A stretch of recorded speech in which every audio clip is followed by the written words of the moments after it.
Сайн байцгаана уу? Эхний сарын 5 дахь хичээлдээ тавтан морилно. Намныхоо 15 дахь хуудсанд анхаарлаа хандуулаарай. За, 0-оос 10 хүртэлх тоо болон холбоо арих мэдээллийн талаар өнөөдөр үздэгэе. За, дасгал 1 буюу цвичний ядна. За, CD1-ийн 12-ыг сонсоод хийх дасгал байна. Пословхейте адаплэнте числа 0 аж 10. Пак пословхейте еште еднав а обокуйте.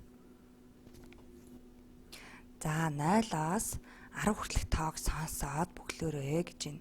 Дараа нь дахин сонсоод давтан хэлэх нэ.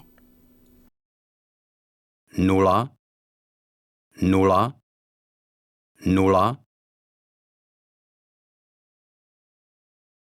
1 1 1 2 2 2 3 3 3 4 4 4 5 5 5 6 6 6 7 7 7 8 8 8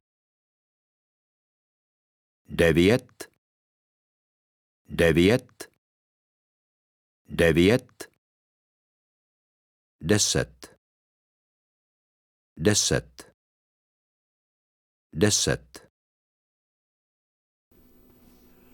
За, дасгал 2 буюу цвичний 2. Колик е. Хидвэ. За, почитетес плюс а минус. За, нэмэх болон хасахыг бодорой гэж байна. За, напримклад жишээ нь колик е 1 плюс 1 2. За, нэг дээр нэмэх нь 1 хидвэ 2 гэж байна.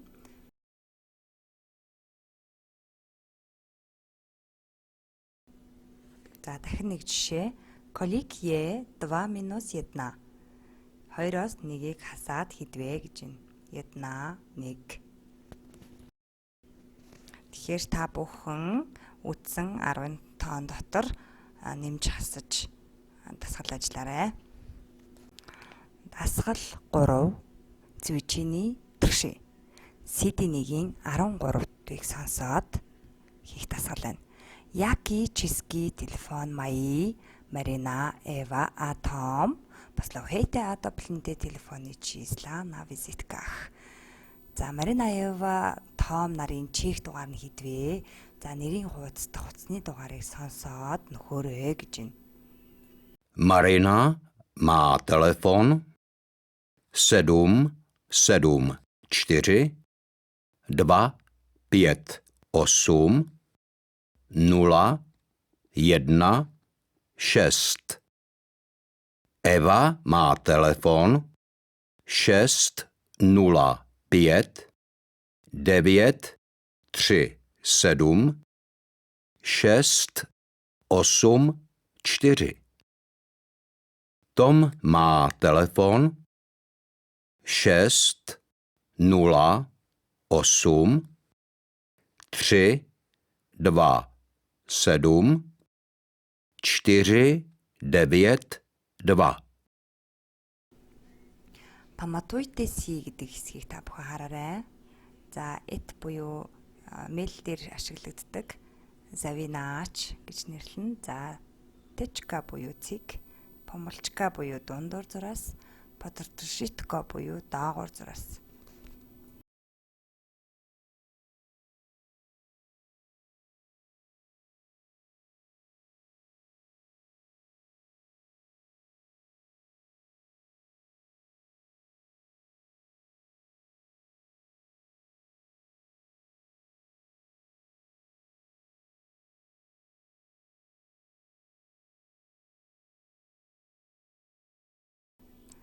Томруулдаг шилний хэсэг буюу дөрмийн хэсэг орж ирж байна. За мит үүлүүгийн талаар бүгд үцэцгээе.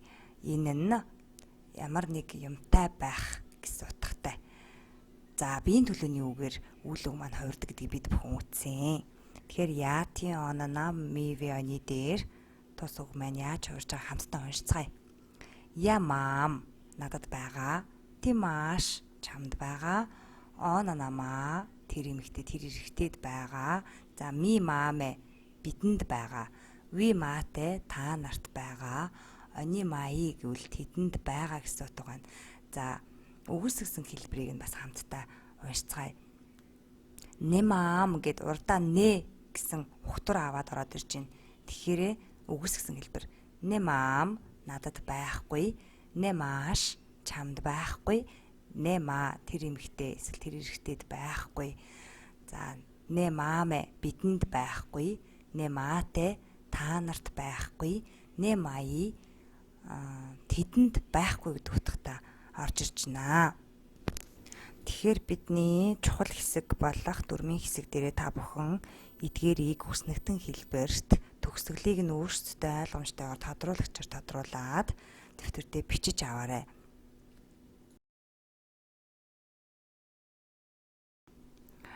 Дөрөвдүгээр дасгал буюу цвичиний читирши доплонтэй словеса мит. За мит үйл үгийг нөхөөрэй гэж байна. За жишээлбэл нэгдүгээрт нь за яки гэд хаалтанд ти гэдэг биеийн төлөвний үг байж гин. За тэгээд телефон гэсэн байна. Тэгэхээр энэ дээр яки маш телефон гэж үзнэ гэсэн үг. За хоёрдугаарх нь багш нь дахиад хийж үгэй. За ми гэд хаалтанд байна. Телефон гэд утасны дугаар хийж гин. Тэгэхээр ми дээр маме болж хувирдаг. Гэх мэтчлэн та бүхэн 3-аас 8 хүртэлх өгүүлбэрийн цэгийн оронд мит үйл үгээ өмнөх хичээлээ харан нөхөрөө.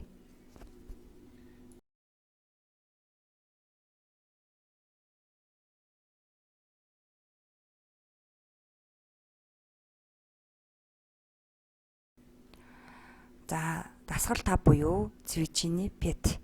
Питээтэсэ навзаим процвичуйте интонацио таски. За би бинээсээ асуугаарай. Асуултыг хэлж дадлага хийгээрэй гэж байна.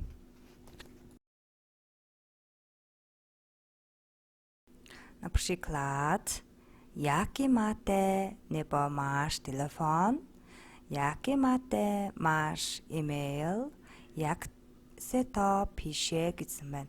За жишээ нь ямар утасны дугаартай вэ? За ямар мэйл хаягтай вэ? Яаж бичдэг вэ гэсэн асуултууд байна.